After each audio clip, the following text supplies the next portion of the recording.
అంటే నా దగ్గర జాతకం చూపించుకోవడానికి వచ్చిన ప్రతి జాతకునికి కూడా నేను లగ్న కుండలి ఇవన్నీ పేపర్ మీద వేసిన తర్వాత ఇవి వెనకాల కొన్ని సూచనలు ఉంటాయి.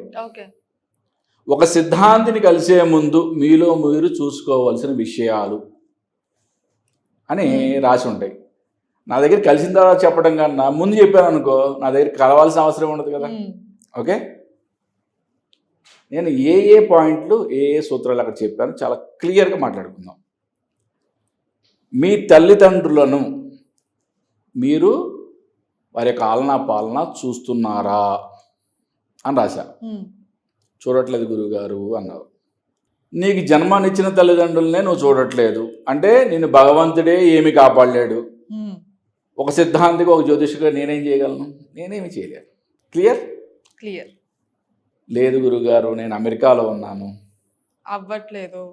మరి మా ఫాదర్ మదర్ ఏమో ఇండియాలో ఉన్నారు. No problem. వారి యొక్క ఆలనా పాలన ఇవాళ ఈ ఉరుకుల పరుగుల జీవితంలో నువ్వు ఎక్కడో సుదూర ప్రాంతంలో పని చేయాల్సి వచ్చింది, తప్పదు, ఉన్నావు. కానీ నీ మనసులో వాళ్ళ మీద ప్రేమ, వాళ్ళు జీవించడానికి కావాల్సిన ఆలనా పాలన అంటే దానికి అన్ని సమకూరుస్తున్నావా లేదా చెక్ చేసుకో. Yes, tick. అమ్మాయి అయితే అత్తమామల యొక్క బాధ్యత నిర్వర్తిస్తున్నావా లేదా? వెంటనే నువ్వేమడుగుతావు? ఫస్ట్ క్వశ్చన్, ఈ రోజుల్లో అత్తమామలు ఎవరు చూస్తున్నారు గురుగారు? అందుకే మరి మమ్మల్ని కలిసేవాళ్ళు ఎక్కువైపోయారు. ఓకే, నేను చెప్పేది కదా తల్లి, ఇది శాస్త్రం చెప్తుంది.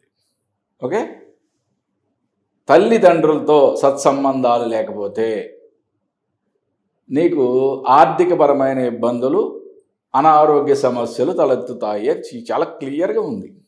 సరే, నెక్స్ట్ పాయింట్కి వెళ్దాం. ఇంకా ఏం చెక్ చేసుకోవాలి? చనిపోయిన పెద్దవారికి పితృ కార్యక్రమాలు నిర్వర్తిస్తున్నారా? ఇప్పుడు చాలా పెద్ద పెద్ద కులాల్లోనే, పెద్ద పెద్ద అని మాట అనకూడదు, ఓకే, పెద్ద పెద్ద కులాల్లో కూడా మేము శ్రాద్ధకర్మలు పెట్టమండి, శ్రాద్ధం చేయమండి. మేము అవి ఎప్పుడు మానేసామండి, మా తాతలు ఎప్పుడే మానేసాం, చనిపోయిన వచ్చి తింటాడా, ఇట్లాంటి మాటలు మాట్లాడతారు.